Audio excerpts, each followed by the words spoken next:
Pues queridos hermanos, buenas tardes, bienvenidos y nos alegra mucho ver que haya foro.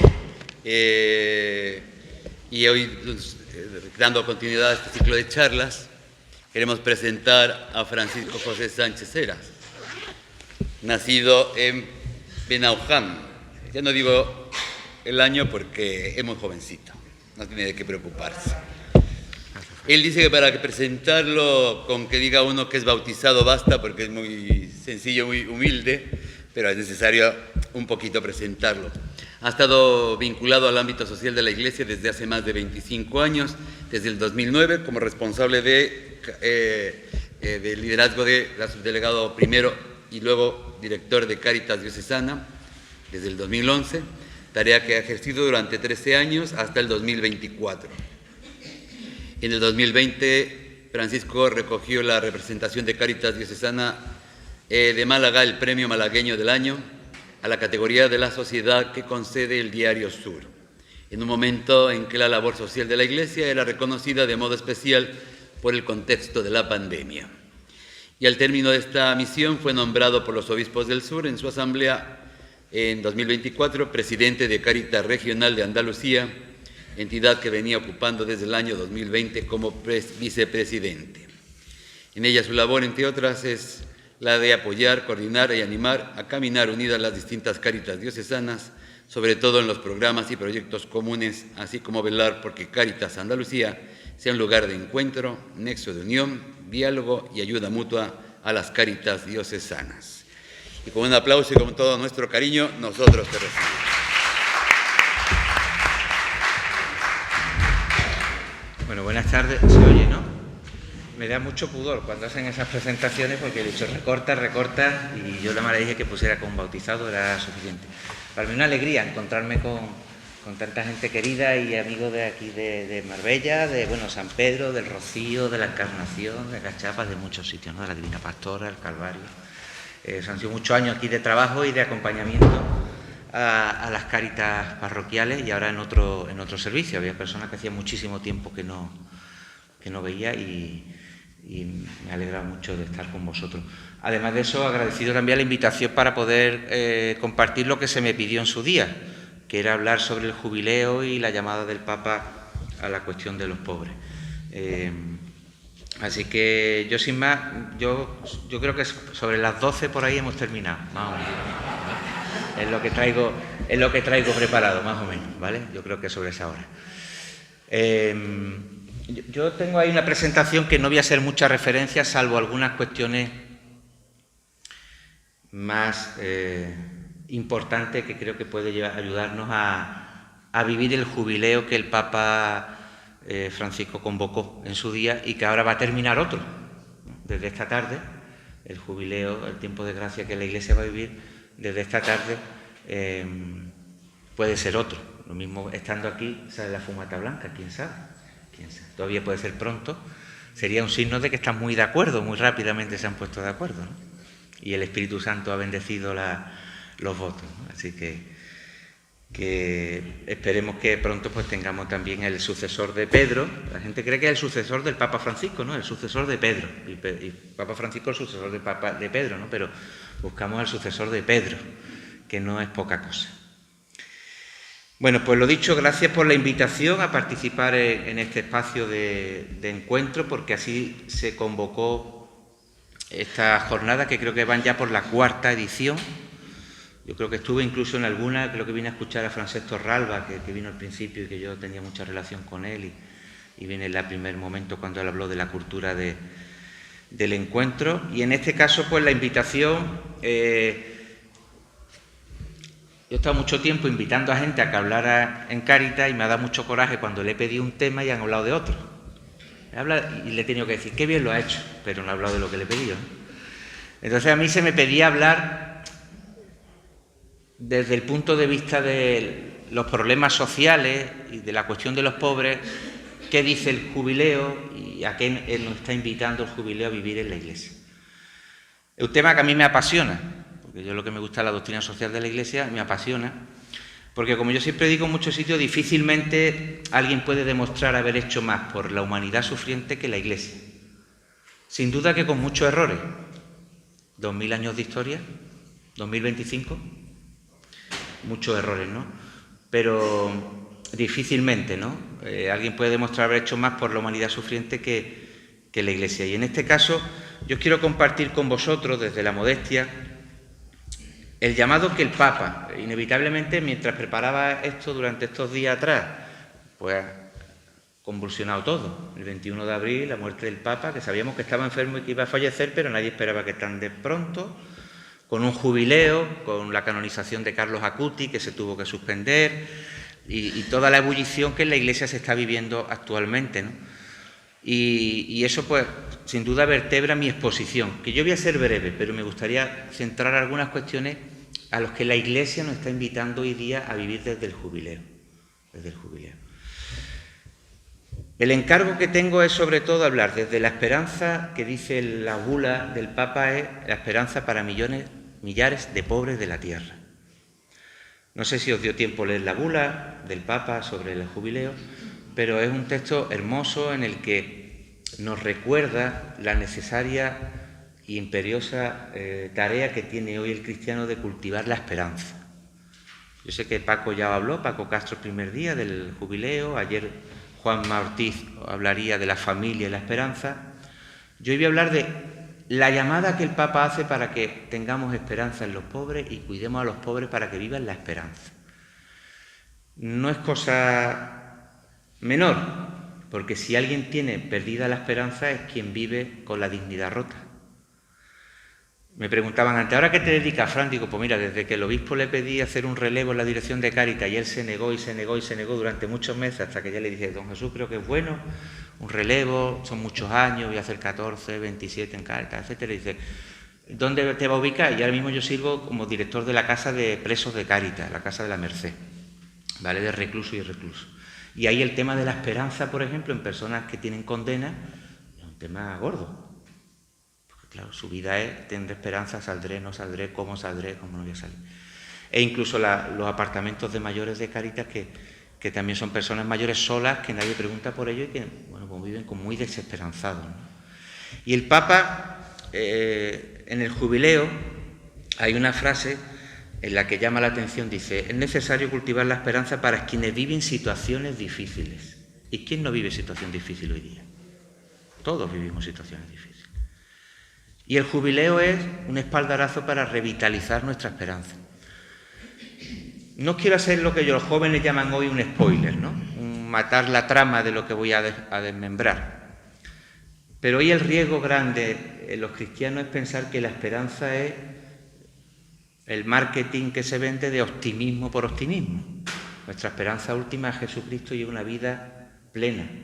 No es solamente técnicas de autoestima, que pueden ser herramientas para emocionalmente vivir bien, ni son grandes promesas de la vida, sino que son fundamentalmente el sabernos discípulos del Señor, amados por Dios, y encontrar un sentido a la vida que va más allá de lo inmediato, de lo rápido, de lo que tenemos ahora, que es más allá, ¿no? El Papa pide a todos los cristianos que seamos signos tangibles y signos reales de esperanza. De esperanza. Qué difícil es eso hoy día, ¿eh?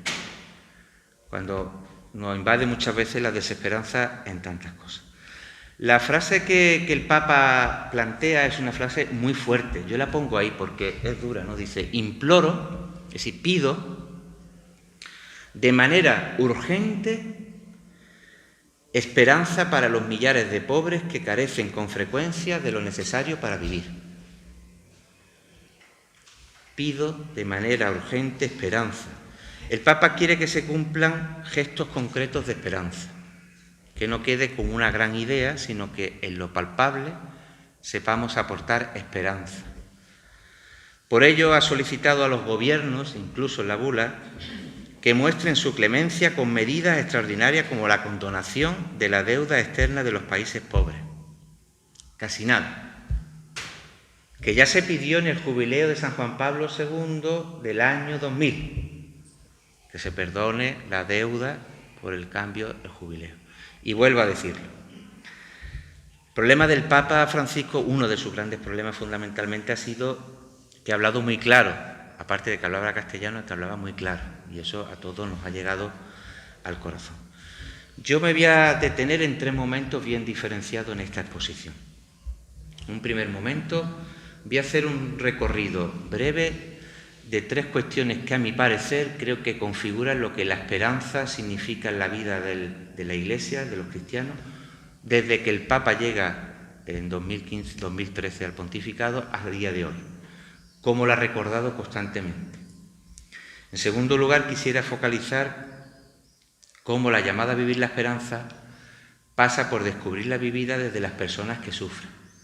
Es muy fácil tener esperanza sin sufrimiento y sin dolor, ¿eh? Lo difícil es vivir la esperanza, aportar esperanza allí donde hay desesperanza, donde no hay horizonte y donde le puedes decir tú a alguien: la vida tiene sentido, tu enfermedad tiene sentido, tu falta de libertad es superada, tendrás un futuro, podrás vivir más dignamente. Eso es lo complicado. Y pasa por descubrirla también desde el dolor de los últimos. Apuntaré alguna idea de la gula. Mirad, hay diferentes análisis sociales, geopolíticos, culturales, que confluyen al final que nos encontramos en una época decisiva para el futuro de la humanidad. Ya lo decimos muchas veces, no vivimos una época de cambios, sino en un cambio de época. Y que nos lo digan con tantos cambios que estamos sufriendo, ¿verdad? Como diría aquel político, esto no lo conoce ni la madre que lo parió, ¿verdad? Las circunstancias que estamos viviendo, ¿no? De cambios tan grandes. Yo digo muchas veces que son cambios tan acelerados que superan a la máquina de vapor.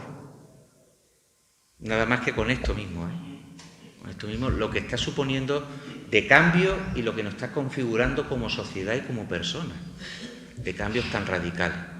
Y en esos cambios de época, la Iglesia, en su misión de anunciar a Cristo, quiere abrir horizontes con perspectivas alentadoras para construir un mundo que puedan realizarse un proceso de auténtico progreso solidario en diálogo y colaboración para ser evangélico. El Papa Francisco lo ha hecho sin cesar, y su convocatoria del año jubilar de la esperanza, que estamos viviendo actualmente, quiere ser también un ofrecimiento eficaz para nuestro mundo. Para nuestro mundo. Yo voy a poner 3 imágenes que a mí me han parecido significativas de la llamada que hace el Papa del jubileo. El Papa dice: sean signo tangible de esperanza para quienes viven situaciones difíciles. Estar cercano, acompañar, preocuparnos, preguntar por quien sufre. Porque esto de la esperanza tiene muchas visiones, es poliédrica, pero la visión de la esperanza, donde hay sufrimiento, tiene tela, es complicada. Y el jubileo nos invita a eso. Mirad, en primer lugar, el jubileo del año 2000, San Juan Pablo II celebró la conmemoración de los 2000 años del nacimiento de Jesucristo. Y ahora Francisco, en el 2025, propone este jubileo continuando la tradición que la Iglesia ha llevado de los años concretos, pero en este caso de 25 años. Antes se celebraban cada 100 años, después cada 50, y ahora la Iglesia los 25 años. Hace 10 años, en 2015, había convocado algo que se nos olvidó a casi todos. El jubileo extraordinario de la misericordia. ¿Quién se acuerda de esto?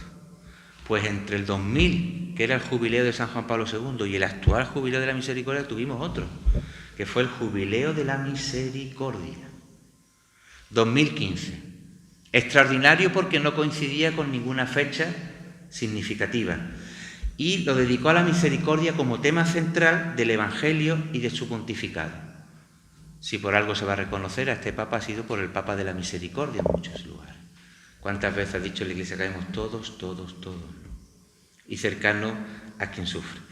El anterior jubileo al que estamos celebrando fue extraordinario, se celebró en el tercer pontificado del Papa Francisco, y no era año jubilar, ya hace 10 años del misericordiosos como el Padre, que era el lema. El Papa nos convocó a celebrar el jubileo de la misericordia y a poner en nuestro centro de la vida cristiana la misericordia. Dios te quiere, Dios te ama, más allá de tus caídas, de tu pecado, de tus meteduras de pata. Yo no sé las que ustedes tienen, las mías son hasta el cogote muchas veces. Pero ¿cuántos de justicieros somos por los de los demás y pocas veces pensamos que Dios viene a nosotros una y otra vez pese a nuestras caídas? Yo esto ahora lo estoy experimentando con una gracia y un regalo que me ha hecho el Señor, que ha sido después de muchos años de gestión, de administración, de dirección, de relaciones y de tal, verme como ayer tarde o ayer todo el día en la prisión de Archidona con presos viviendo la misericordia. Me he equivocado, quiero recuperar a mi familia, tengo condena de más de 9 años, necesito que alguien pregunte por mí porque nadie ha preguntado por mí desde que he entrado en prisión y nadie ha venido a verme. Esa experiencia de la misericordia que el Papa, en la bula que hizo en su día, porque ahora ha hecho la bula del Jubileo de la Esperanza, pero en el Jubileo de la Misericordia hizo otra bula que se llama Misericordiam Vultus, misericordioso como el Padre, ya nos situaba en 3 claves.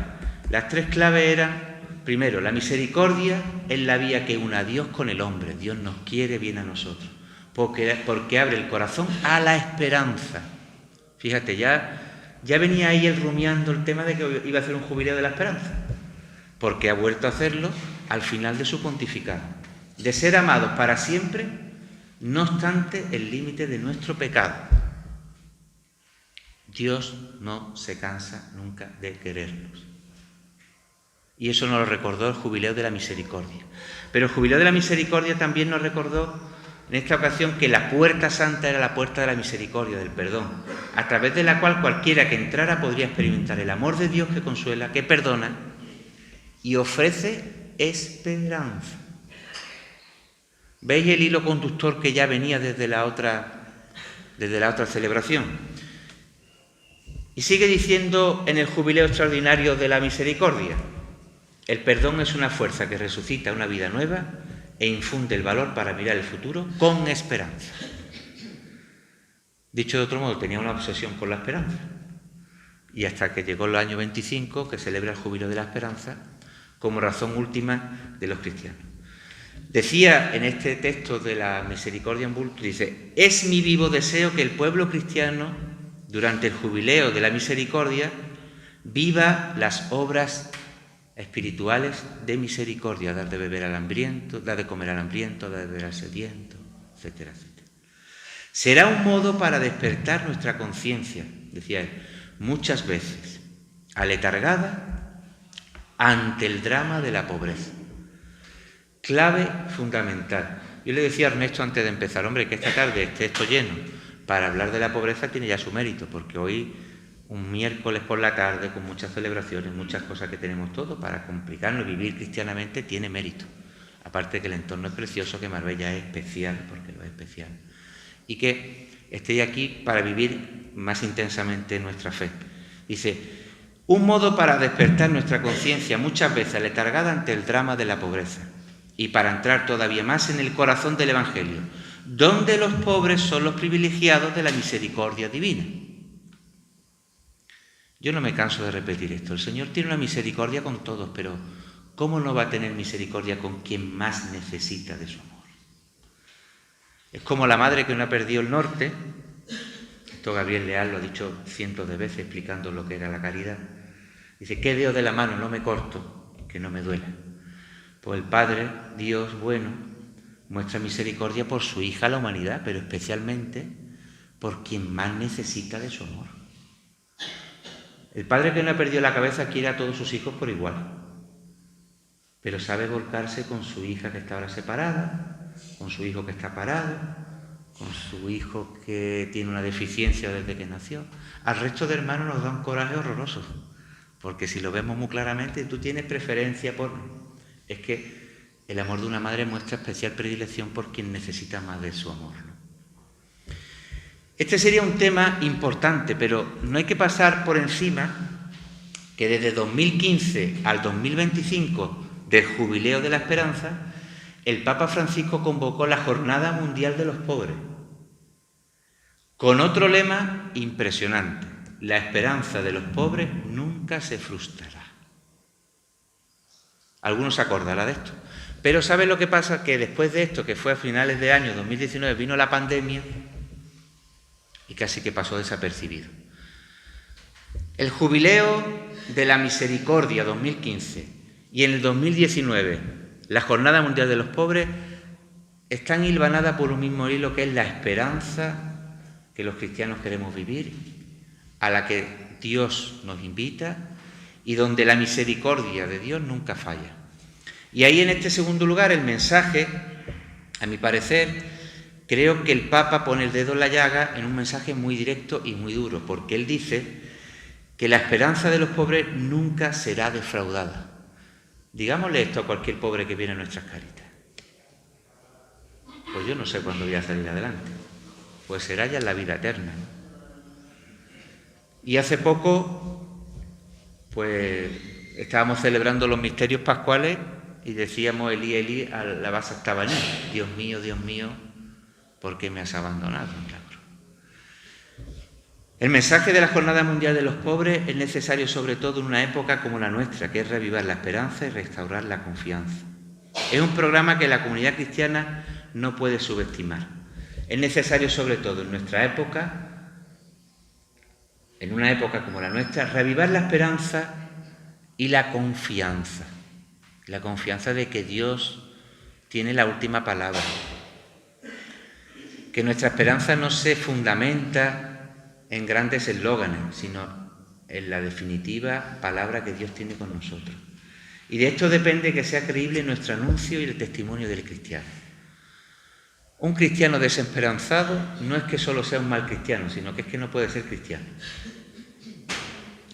Porque si la esperanza la fundamos en otras cosas, pasará como el refrán mexicano que aprendí yo estando en tu tierra cuando me invitaron los obispos de México con Cáritas Española. Nació, creció y murió y no supo para qué carajos existió. Y la fe es una gracia que nos da sentido para saber el sentido último de nuestra vida, que no está puesta ni en las cosas materiales ni en las cosas efímeras, sino en el amor infinito de Dios, que nos da una esperanza última, una esperanza de sentido. La descripción de la acción de Dios en favor de los pobres es un estribillo permanente en la Sagrada Escritura. Él es aquel que escucha, interviene, protege, defiende, redime, salva. En definitiva, el pobre nunca le encontrará en Dios indiferencia o silencio ante su oración. Dios es aquel que hace justicia y no olvida. De hecho, es Él un refugio y no deja de acudir en su ayuda. Sin duda ninguna, este mensaje de la Jornada Mundial de los Pobres 2019 hilvana claramente con la llamada de la esperanza del jubileo que ahora celebramos. Imploro de manera apremiante esperanza para los millones de pobres que carecen con frecuencia de lo necesario para vivir. Esperanza para quien carece de lo necesario para vivir. Y un tercer hito que me parece muy importante señalar es algo que casi no es conocido, y es la carta que el Papa Francisco le manda al cardenal Fisichella diciéndole que prepare un jubileo para el 2025. Es una carta que le manda con mucho tiempo, porque se la manda en el 2023, creo, y en esa carta le da un rascapolvo y le dice: yo quiero que en el 2025 la Iglesia y los cristianos nos pongamos en la página de la esperanza. Es este texto que dice: carta al Santo Padre Francisco, a su excelentísima Monseñor Rino Fisichella, para el jubileo de 2025. Y en esa carta el Papa le pide expresamente que el jubileo sea una llamada a la conversión con signos reales. Es decir, que no se viva el jubileo solo como una celebración, sino como un momento de conversión. Que esta experiencia de júbilo nos ayude a vivir con hondura más nuestra fe desde la esperanza y no solamente con fuegos de artificio. Qué bonito, cómo nos quedamos todos, qué bonita celebración, la apertura de la puerta, qué bonito los adornos que celebran la esperanza, sino cómo yo hago conversión viviendo la esperanza, dice el Papa, con signos reales. No sé si me voy explicando con estas tres imágenes. Jubileo de la misericordia, Jornada Mundial de los Pobres, y llegamos al jubileo de la esperanza. Y en este jubileo de la esperanza, la carta del Papa al cardenal Fisichella le hace un encargo fundamental. Y él le dice, quiero que entiendas lo que te quiero decir, porque le dice claramente, le confía a usted, querido hermano, la responsabilidad de encontrar la manera apropiada para que el Año Santo 2025 se prepare y se celebre con fe intensa, esperanza viva, y dice al final, y una caridad operativa, efectiva y real, no de buenas palabras. Las palabras se las lleva el viento. Que la esperanza de las tres virtudes cardinales, o mejor dicho, la concreción de la fe y la esperanza sea una caridad real y palpable. ¿Ustedes saben por qué ha sido tan creíble y tan resonado el Papa Francisco? Por los gestos. Mira que las palabras han sido en español. Yo he tenido la ocasión de estar con él, gracias a Dios. El otro día hacía un reportaje los reporteros en Canal Sur. No sabía que lo veía tanto Canal Sur la gente, porque el otro día llego a mi parroquia en la misa del Papa y me dice, oye, que te he visto que estabas hablando los gestos reales. El tema es la coherencia en nuestra vida de fe. Que lo que pensamos, celebramos y vivimos sea lo mismo. Y el Papa ahí ha puesto el dedo en la llaga. Él mismo diciendo, reconociéndose que tiene que mejorar, es pecador.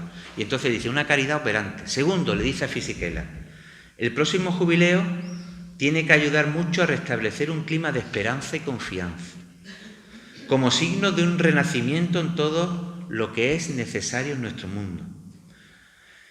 Le dice, elijo el lema de peregrinos de esperanza, porque todo será posible si somos capaces de recuperar y ser hermanos peregrinos de un mismo futuro, la fraternidad universal. Muchas veces en la fe católica y en nuestra vivencia cristiana se nos olvida que vivimos una filiación con Dios, somos hijos de un mismo Dios, y que por lo tanto Mercedes, mi hermana, me peleo con ella, pero es mi hermana. La fraternidad, el otro es mi hermano, más allá de la diferencia que tenemos de carácter, de modo de vida. Esa es la grandeza del cristianismo, la fraternidad universal. Por eso el Papa hace también su encíclica Fratelli Tutti, todos hermanos, que podría ser también motivo para otras jornadas del encuentro. Dice, si no cerramos los ojos ante la tragedia de la pobreza galopante que impide a millones de hombres, mujeres, jóvenes y niños vivir de manera humanamente digna. Martillo pilón. El Papa ha sido martillo pilón con el tema de los pobres. Viniendo de Málaga para acá se me ha acordado que es martillo pilón porque en lo que hoy se está celebrando del cónclave, sabéis que el elegido sucesor de Pedro sí puede decir lo vivido en el cónclave, pero no el resto de cardenales. Lo saben, ¿no? Una vez termine el cónclave, quien es el sucesor de Pedro puede decir, pues mira, me eligieron de tal forma, o yo rechacé tal, pero elegí al final. El Papa Francisco comenta, una vez elegido Papa, que cuando se va acercando la votación en la que llega a los 3/3 tal y cual, empieza el nervio y se le acerca al cardenal Jumes, cardenal brasileño, y le dice al oído, no te olvides de los pobres. Y digo si no se ha olvidado. Ha sido un martillo pilón en su pontificado el tema de la pobreza. La gente dice, es que viene de Latinoamérica. Viene de Latinoamérica y tiene mucha conciencia y está en Occidente. Y tiene mucha conciencia de entender que una tercera parte de la humanidad sufre y que eso a Dios le tiene que doler en el corazón de lo más profundo. Y que no es del plan de Dios, ni de buena noticia, ni evangélico, olvidar y ser indiferente ante el sufrimiento de tantos hermanos nuestros. Y así lo ha repetido inconstantemente. Dice en la carta a Fisichella, ojalá que las voces de los pobres sean escuchadas en este tiempo de preparación del jubileo, que según el mandato bíblico devuelve a cada uno el acceso a los frutos de la tierra. Por eso lo de perdonar las deudas, para que todo el mundo tenga acceso. Me ha parecido importante recordar estos tres hitos. Jubileo de la Misericordia, Jornada Mundial de los Pobres y el encargo que le hace al cardenal para celebrar el jubileo. Y sin más, entro a comentar lo que a mi parecer el jubileo pone el dedo en la llaga, recordando otra vez que hay que aportar esperanza a los millones de pobres que viven desesperanzados. Algunos elementos esenciales. Lo he comentado antes y era uno importante, y es que el Papa tiene un mandato de los cardenales y es: no te olvides de los pobres en tu pontificado. El jubileo tiene muchas más dimensiones, lo veía ayer: la familia, esperanza de la sociedad. Mañana creo que viene José Miguel Porras, que es el delegado de Juventud, a hablar de los jóvenes como esperanza, y el último día vendrá Pilar, que es la delegada de Migraciones. Pero en todas esas dimensiones el Papa tiene el mismo hilo conductor. La esperanza es una virtud teologal que estamos llamados a vivir todos los cristianos. Os imploro a que la llevéis a quien vive la desesperanza. Es muy fácil llevar la esperanza a quien no tiene problemas, a quien no tiene dolor, pero llevarla a quien sufre es complicado.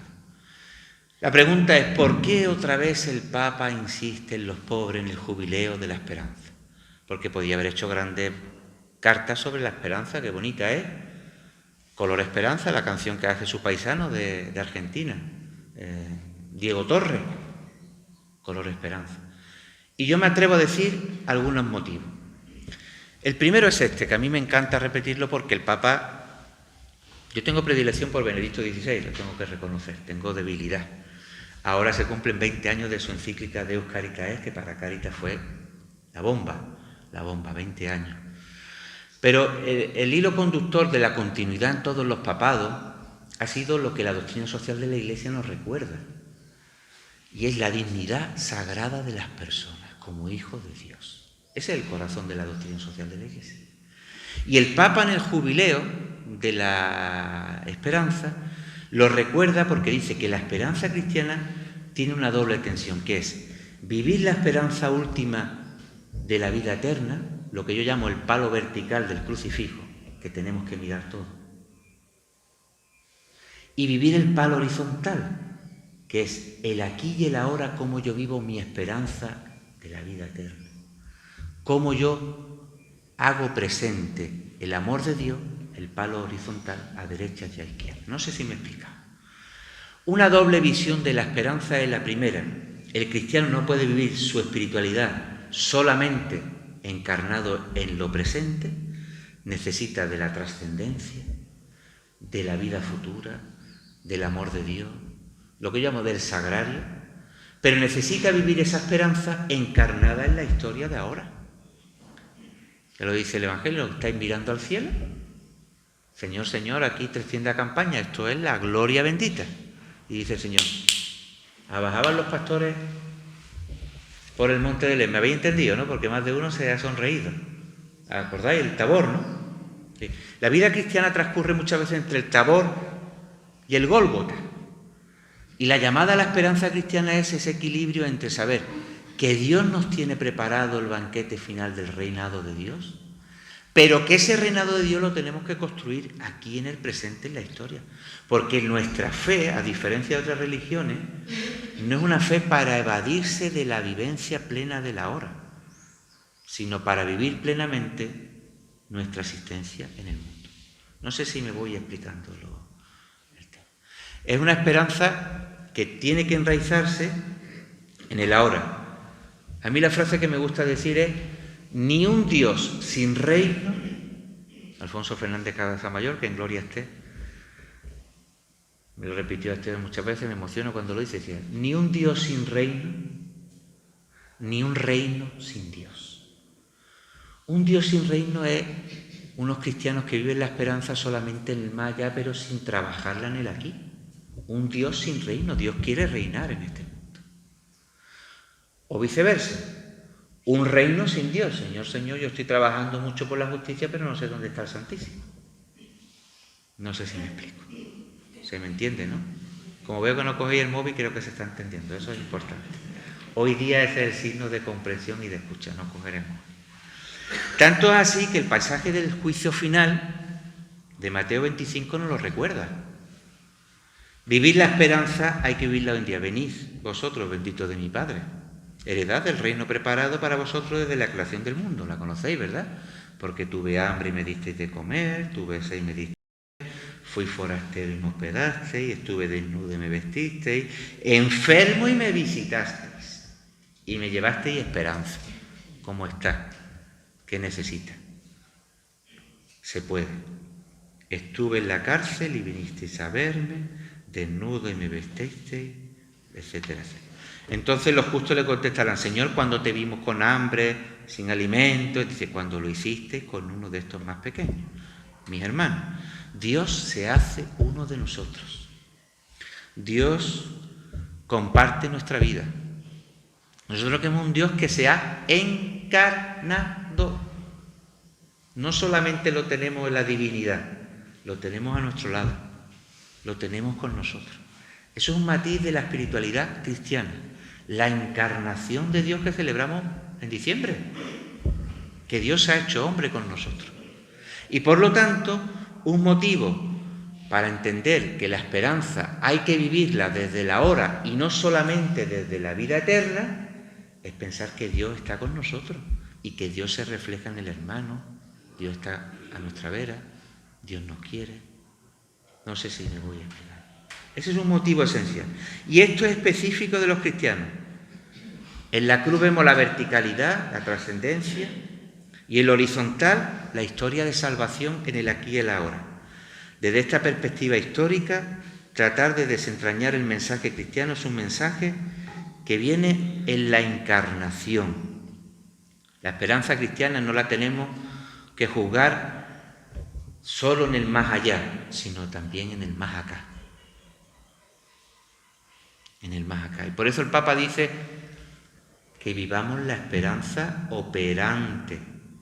No es que yo ya haré, no, ahora, en el aquí, en lo concreto, no en las buenas intenciones.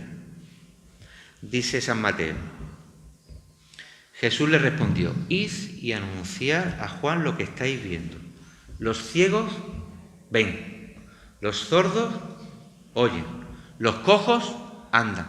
No dice los ciegos verán, los sordos oirán, los cojos andarán. No, ahora.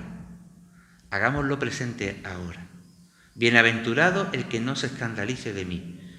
Lo conjuga en presente y por lo tanto la esperanza no solamente vive desde la tensión última de la vida eterna, sino desde ahora, sabiendo que Dios vendrá en la plenitud de los tiempos, pero cumpliendo la promesa en el presente.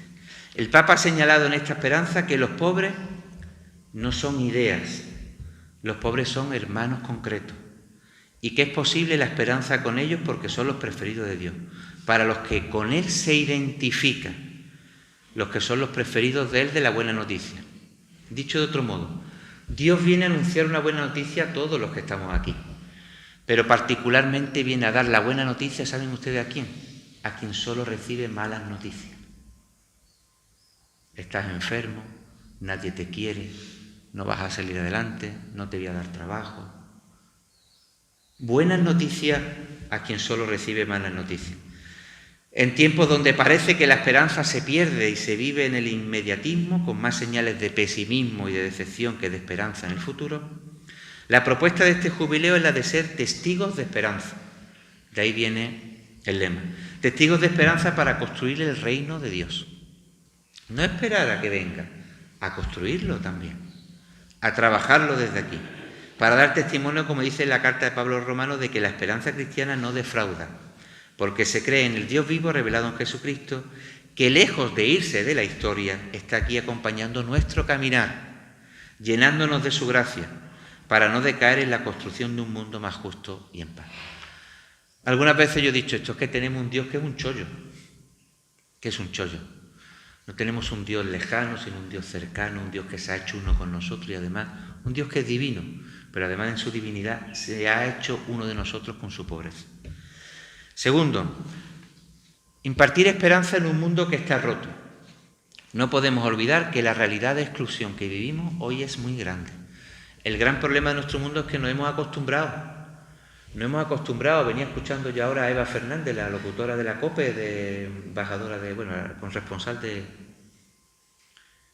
de la Santa Sede de la Iglesia, la situación del drama de Gaza, que el Papa todas las tardes llamaba al patriarca de Gaza. Nos hemos acostumbrado primero a las guerras, como algo normal ya. Parecía que lo de Ucrania era una cosa extraña, pero ya estamos acostumbrados a que puede haber guerra. pero que en un mundo donde hay riqueza para todo haya gente que siga muriendo de hambre. Y nos hemos acostumbrado. Y el Papa lo que dice, ya no solamente el escándalo que es la pobreza, el escándalo es que nosotros lo hagamos normalizado. Y vivimos una indiferencia, que sería el nuevo paganismo. Dice la bula, la esperanza cristiana y la paciencia histórica se relacionan conjuntamente. A la luz de todos los conflictos del mundo que afligen al mundo, es indispensable que nunca la esperanza cristiana, que tiene como fundamento la vida eterna, nos acostumbremos a no aportarla donde sea necesario. No se ha cansado el Papa de hablar de la paz, de la paz, de la paz, aunque no lo han escuchado, lo han ignorado. Dicen que el primer milagro de San Francisco ha sido reunir a Zelensky y a Trump, ¿no? En aquella sala, esa imagen icónica, ¿no? Sin lugar a dudas, a mí me llena de orgullo que mi iglesia siga predicando la paz y siga predicando la fraternidad y siga diciendo que todos somos hermanos de un mismo Dios y que eso a los cristianos nos hace felices reconocer que somos hijos de un mismo Dios y que el otro es mi hermano, aunque muchas veces aguantar el hermano tenga tela marinera. Tercero, la esperanza cristiana necesita de estar arraigada en el sufrimiento de las personas, desde el lugar de la injusticia. Yo lo he dicho antes, la esperanza no solamente está en el Tabor, es muy bonito la esperanza y es maravillosa, el Señor deslumbró. La esperanza en los Gólgotas de nuestro mundo, que lo existen, que existen los Gólgotas de nuestro mundo. Los Gólgotas, ¿por qué? Porque el sufrimiento del otro es el rostro encarnado de Dios. Quien más necesita de esperanza, el pobre sacramento de Cristo. Esto es muy fuerte, ¿eh? El pobre sacramento de Cristo. En el pobre vemos al Señor. Los pobres son lugar teológico. Los pobres son determinación de encontrarnos con Dios en nuestra vida. Dios nos pide ser solidario con ellos para ser fieles a la lógica del Evangelio. Dios se ha identificado con ellos. Y por eso el Papa habla de esperanza para millones de pobres que están al margen de la vida. El Papa dice en la bula una frase muy fuerte. Frente a la sucesión de oleadas de pobreza, siempre nueva, existe el riesgo de acostumbrarse y resignarse. No nos podemos acostumbrar ni resignar. Hoy estamos acostumbrados a todo, a lo inmoral como si nada. Y el que tiene conciencia de Dios se tiene que indignar ante cosas que son indignas, que no son del plan de Dios, que no construyen el reino de Dios.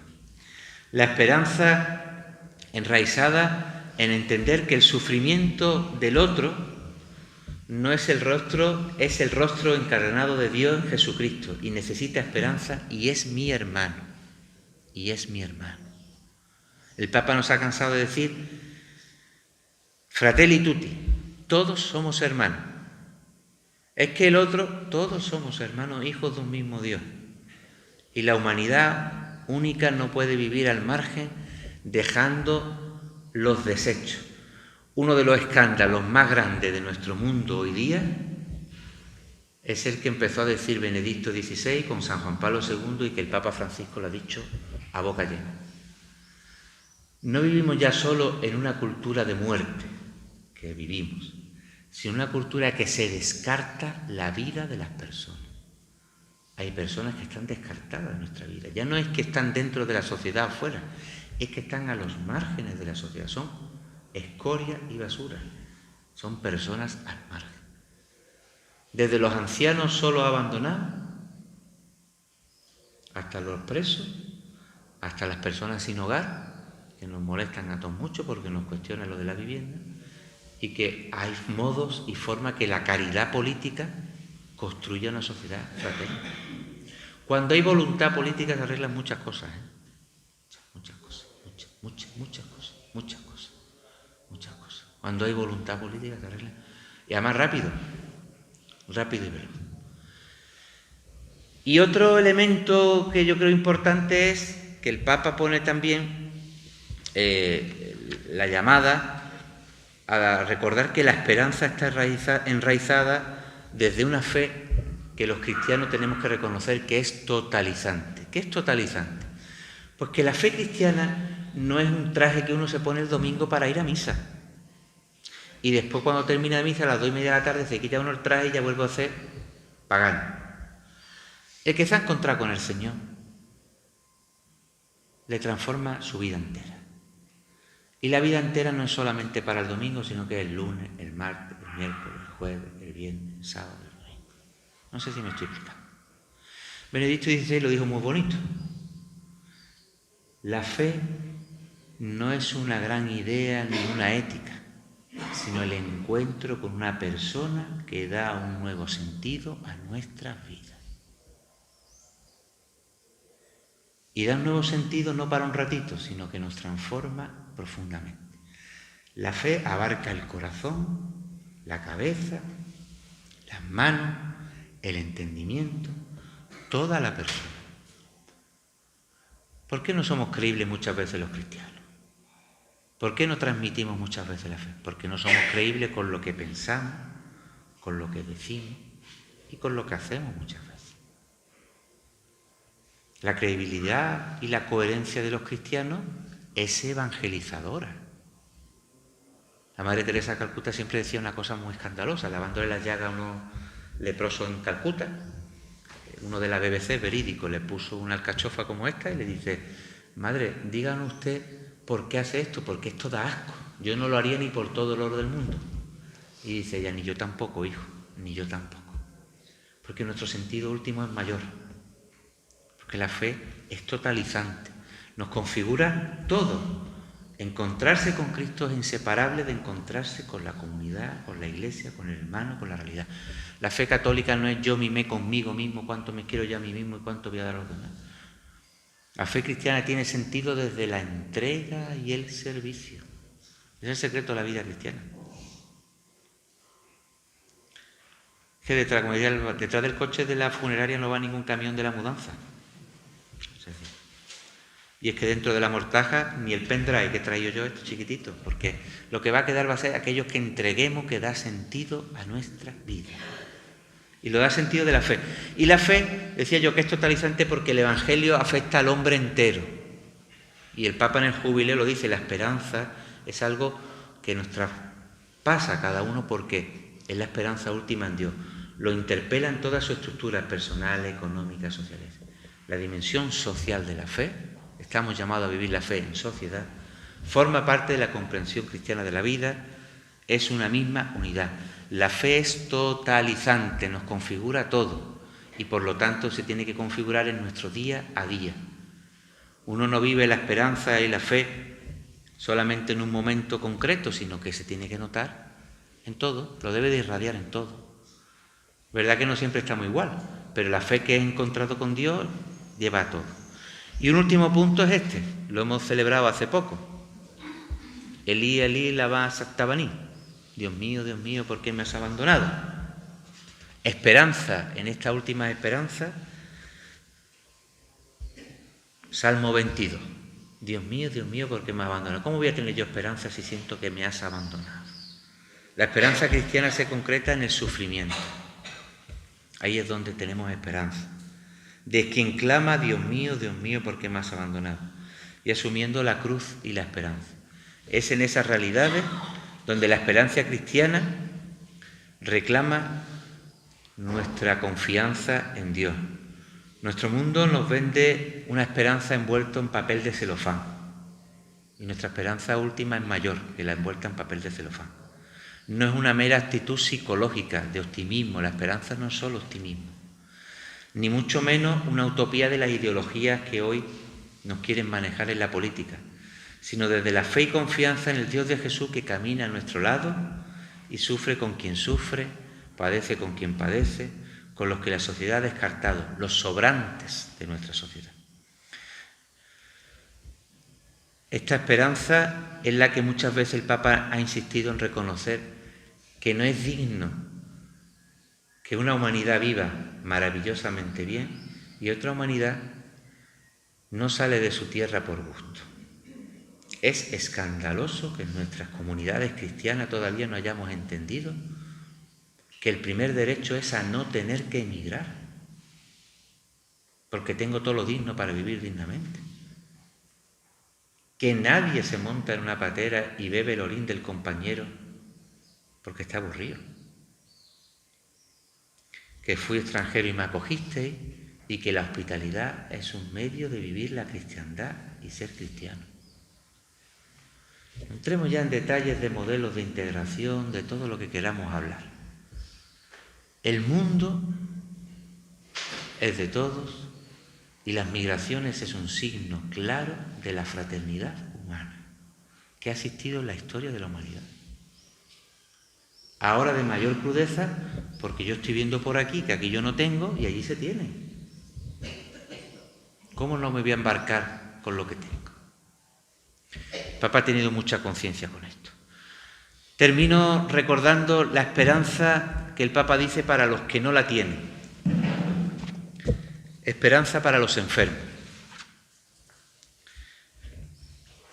Qué es necesario, ¿verdad? La esperanza para los enfermos. Todo se nos ha venido a alguien a la cabeza, ¿verdad? De pronto, ¿verdad? Mi amiga que está enferma, fulanita que la han detectado, menganita que está desahuciada. El Papa dice en la bula, tenemos que ser signos tangibles de esperanza con las personas. Que se ofrezca esperanza a los enfermos que están en sus casas o en los hospitales. Que sus sufrimientos pueden ser aliviados con la cercanía de las personas que lo visitan y el afecto que reciben. Las obras de misericordia son igualmente obras de esperanza que despiertan en los corazones sentimientos de gratitud. Que esta gratitud llegue también a todos los agentes sanitarios que en condiciones no pocas veces difíciles ejercitan su misión. Subraya el Papa: no falte una atención inclusiva hacia cuantos hallándose en condiciones de vida particularmente difíciles de enfermedad experimentan la propia debilidad, especialmente a los enfermos con patologías y discapacidades que limitan notablemente su autonomía personal. Y es que cuidar de ellos es un himno a la dignidad humana, un canto de esperanza que requiere acciones concretas para toda la sociedad. ¿Qué testimonio cristiano de tantas personas cuidando a los enfermos desahuciados? Habrá enfermedades, dice la Iglesia Católica, incurables, pero no hay enfermos incuidables. Toda persona puede ser cuidada aunque su enfermedad sea crónica. Esperanza para los enfermos. Esperanza para los jóvenes. El Papa aquí habla de los jóvenes que han perdido la ilusión, la esperanza, muchos de ellos en el mundo de la droga, el riesgo de caer en la delincuencia, la búsqueda de los placeres efímeros, la confusión de tantos jóvenes en el sentido de la vida. Mañana hablaréis de eso. Que el jubileo sea en la Iglesia una ocasión para estimularlos. Ocupémonos con ardor renovado en los jóvenes, en las nuevas generaciones, que entiendan que hay esperanza y que la vida tiene sentido. Lo he dicho antes, esperanza para los migrantes. Vergonzoso lo que estamos viviendo a nivel mundial. Vergonzoso. Vergonzoso. Una situación esperpéntica en nuestra misma Iglesia. En nuestra misma Iglesia. Es decir, no entender que fui forastero y me acogisteis. Que la hospitalidad es un signo de creencia cristiana. Y que el mundo no es solo nuestro. Que el mundo es solo de Occidente. Que el destino universal de los bienes han sido creados para todos. Eso es un escándalo a quien tenga un mínimo de conciencia cristiana. Pero más allá de todo eso, todavía es más fuerte pensar que es que esto de los migrantes y de los pobres no va con nuestra fe. No va con nuestra fe. Porque creemos en un mismo Dios que es Padre, todos hijos, y el otro hermano mío, aunque tiene necesidad. Además de la esperanza a los inmigrantes, el Papa hace referencia a esperanza para los ancianos. Signo de esperanza merecen los ancianos que a menudo experimentan la soledad. ¿Qué pandemia vivimos de soledad? Madre mía, madre mía. Qué horror. Una sociedad hiperconectada y cuántas personas viviendo en la soledad. Me encanta repetir lo de Benedicto XVI. Deus Caritas. Esto lo escribió para mí, para que yo me lo pusiera en el móvil alguna vez. Dice: incluso en la sociedad más justa, con el estado de bienestar mejor desarrollado, será necesaria la caridad cristiana, porque la soledad nunca será paliada con una ayuda pública, sino solo con el calor humano. Esa es la grandeza del cristianismo. Nosotros podemos mostrar el amor de Dios que trasciende la justicia. Muy fuerte. Otra frase que me acuerdo cuando la dije una vez, el león.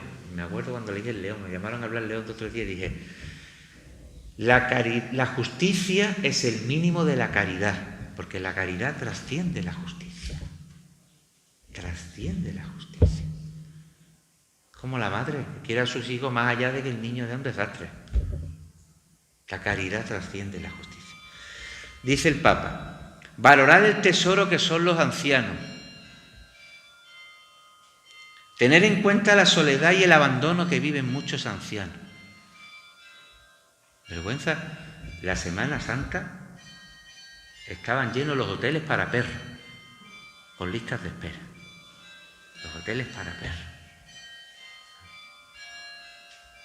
Valorar el tesoro que son, su experiencia de vida, la sabiduría que tienen y el aporte que son capaces de ofrecer. Es un compromiso para la comunidad cristiana y para la sociedad civil, llamado a trabajar juntos por las generaciones.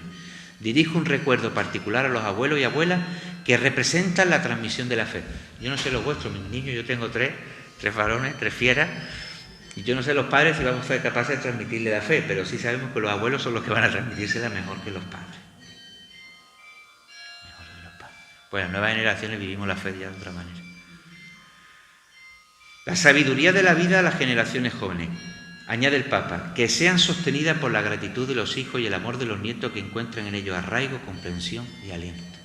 Una sociedad que ha descartado a los viejos, hay que decirlo así, a los pobres y a los migrantes, porque ya no producen, porque los viejos ya no nos dan lo que tienen que darnos, porque los inmigrantes vienen a quitarnos el trabajo. Pues anda, que no hay trabajo que hacer, que no solamente ocupan nada más que ellos, No me digan que no vivimos una sociedad del descarte, al margen quien no produce. Y el último, pues algo que es típico de su pontificado, que es un pelotazo, como decimos en Andalucía, que hay gente que todavía no ha entendido que la fe cristiana tiene una comprensión holística de la creación, en la esperanza cristiana de la tierra también, de nuestra humanidad, pero sobre todo de nuestra casa humana, de nuestra casa común, que es el planeta Tierra, que lo estamos reventando vivo. El Papa también dice, esperanza para una tierra en la que es necesario cuidarla para que tengamos el merecido bienes de la tierra como es el agua, los alimentos, y que en muchos casos la estamos esquilmando y explotando. Pero después viene el llanto y el rechinar de dientes. El Papa tiene una conciencia holística de la creación como San Francisco, alabado sea Dios, del hermano sol, hermana tierra. Y si Rerum Novarum, algunos suena a Rerum Novarum, que fue la primera encíclica de León XIII, inicio de la doctrina social de la Iglesia, 1891, 15 de mayo, San Isidro Labrador. Aquello fue el inicio de reconocer que la Iglesia se preocupaba por los problemas sociales de aquella época, que era el trabajo y el empresario. Tienen su derecho a la propiedad privada del empresario y el trabajador también, los derechos laborales, la lucha obrera. En el siglo XXI el Papa dice, 100 y pico años después de Rerum Novarum, hay otros problemas también que son el cuidado del medio ambiente como algo elemental para proteger la vida humana. Para proteger la vida humana. Bueno, es que el Papa se ha hecho ecologista, ¿no? El Papa cuida la creación porque es hija de Dios. Y un último llamado que a mí personalmente ahora me afecta mucho y que me parece extraordinario, el jubileo y la esperanza para los pobres. El Papa de los gestos. El mismo apertura de la Puerta Santa en San Pedro, a los 4 días de aquella apertura, abre la puerta de la cárcel más grande de Roma, que es la cárcel de Rivivi. Dice, esperanza también para quienes viven la soledad y la vida en prisión. En definitiva, mostrar la compasión. Yo creo que el Papa Francisco ha insistido en la necesidad de que la esperanza no es un autoengaño, no es algo ingenuo, sino que la esperanza es un ideal que busca dar sentido a nuestras actuaciones para vivir cristianamente, viendo el futuro por lo que puede ser con la mirada de Dios. La esperanza no es una moda, La esperanza no es una práctica de coaching para vivir entusiasmado, sino que la esperanza cristiana tiene un sentido último mayor. Y que estamos llamados a vivir esta esperanza como fruto del amor de Dios.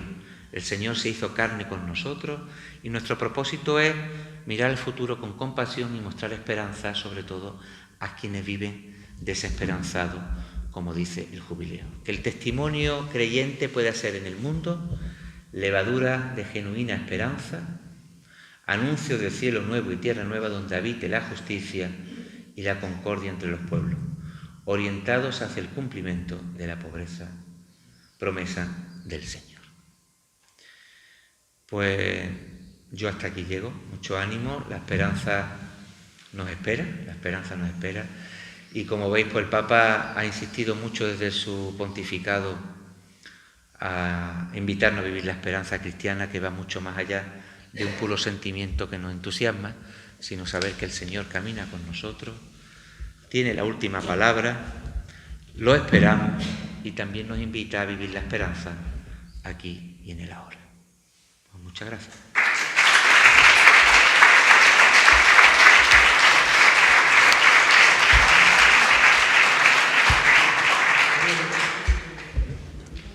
No sé si hay alguna... no sé si alguien quisiera hacer un comentario, una pregunta o inquietud. Para tanto trabajo, sí. Bueno, el jubileo no se ha quedado solo en la buena intención de la esperanza, ha pedido cosas concretas, ¿eh? Ha pedido la condonación de la deuda externa, ha pedido también el indulto de los presos y ha pedido sobre todo que haya caridad política. ¿La caridad política qué es? La caridad política es aquella dimensión que trasciende la caridad objetiva que cada uno hace en su ámbito concreto, la que las estructuras sociales que nos gobiernan están llamadas a hacer, desde los ayuntamientos, los estados, los gobiernos y las superestructuras mundiales. Una caridad política que cree estructuras y condiciones para que todo el mundo pueda vivir con dignidad, porque cuando a nivel político hay voluntad, las situaciones de indignidad se recuperan cuando hay voluntad. ¿El gran reto cuál es? Es que tu pregunta es la que a mí me apasiona, es lo que yo tengo escrito. Es que no hemos puesto de acuerdo antes para que tú lo preguntes. ¿El gran reto cuál es? Que la caridad política, el gran reto es que la caridad política, es decir, que la política y las estructuras y los organismos estén al servicio de la persona para construir una sociedad justa, fraterna y parecida al plan de Dios, no se construye si no hay personas que estén al frente de esas instituciones que tengan conciencia de la caridad política. Por eso la importancia de que los cristianos también participen de la política, de los órganos donde se cuecen las grandes decisiones de justicia y de organización de sociedad. La Iglesia no toma partido por ningún partido en concreto, sino lo que invita a que los cristianos, desde su conciencia de fe, participen y se comprometan en las distintas plataformas y estructuras de organización de sociedad para que se vaya configurando la vida comunitaria conforme al plan de Dios. Por eso un cristiano implicado en cualquier ámbito, ya sea político, asociación, entidad, organización, aquí hay mucho que tenéis muchos compromisos en eso, pues construye una sociedad digna, porque desde esa responsabilidad tiene mucha capacidad para transformar la vida de las personas y hacer justicia. Ahora, si los políticos no tienen esa conciencia de la caridad política, hace falta que haya más cristianos implicados en la vida política, en la vida pública. Y después que estén en la vida pública hace falta que los cristianos que no estamos implicados alentemos a que vivan cristianamente ahí, porque no es fácil vivir la fe en esos contextos tan hostiles y tan difíciles como puede ser el ámbito político, el ámbito asociativo, el ámbito sindical. En sociedad dar testimonio de la fe es complicado, pero un cristiano consciente y con fe coherente es un oro molido allí donde esté, ¿no? Porque sin duda que construye comunidad y construye fraternidad. Y para eso la doctrina social de la Iglesia es un medio, un instrumento que nos posibilita para actuar en sociedad cristianamente. La doctrina social de la Iglesia tiene un marco muy claro, y es que la dignidad de la persona es sagrada como hija de Dios. Y por lo tanto, allí donde yo esté, sirviendo trabajando, implicado, bien sea en política, bien sea en la asociación, bien sea en el AMPA, donde sea, tenga en cuenta el respeto a la dignidad sagrada de las personas. Desde en el seno materno hasta los 99 años con la baba caía. Pero la dignidad de las personas es sagrada porque son hijas de Dios. Y ese es el corazón de la doctrina social de la Iglesia. El ser humano tiene dignidad porque es hijo de Dios, porque ha sido creado para un fin, nunca para ser un medio, y es sujeto de su propio protagonismo en la vida. Y eso es el corazón de la doctrina social de la Iglesia. Por eso la Iglesia no se cansa de defender tanto al no nacido como a las personas mayores, como al que ha cometido un error. Por eso yo digo siempre persona antes que lo que es el adjetivo. Muchas veces hemos ya sustantivado a las personas. Decimos, es un drogadicto, una persona con adicción, persona, con dignidad, con madre y padre que no han soñado terminar en Proyecto Hombre. Nadie tiene un hijo para que termine en Proyecto Hombre. Es un inmigrante, una persona que ha tenido que emigrar.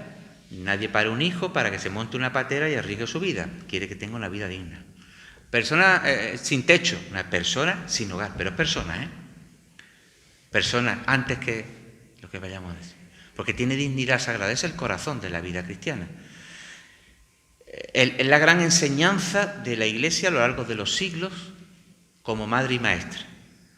La humanidad, el centro en la vida del ser humano como hijo de Dios. Y toda la vida social tiene que organizarse en torno a ella y no en torno a otros intereses. Si tuviéramos en cuenta la vida de las personas, otro gallo cantaría. Si tuviéramos en cuenta un niño de Gaza, habría para allá, ¿no? O levantarte en Ucrania todos los días con bombas, o en Sudán del Sur, la guerra que hay. Si los políticos tuvieran en cuenta la vida de las personas y no sus propios intereses, sus propios... o los grandes negocios, ¿no? Que mueven a todo. El pecado estructural que diría San Juan Pablo II, el pecado de nuestra estructura organizativa, que no solo se combate diciendo que la estructura tenga caridad, sino que haya personas que las dirijan con caridad política. Las palabras de la lleva el viento. Los PowerPoint, como digo yo, lo aguantan todo. Sí, porque no puede ser algo así bonito que Eso. simplemente... Los signos reales. Hay que mostrar el signo. Los signos reales. Signos visibles. Visibles, reales y concretos. Eso es lo que hay. Lo demás, ¿verdad? Pues agradecerte, Gracias, Paco, tu exposición, de verdad.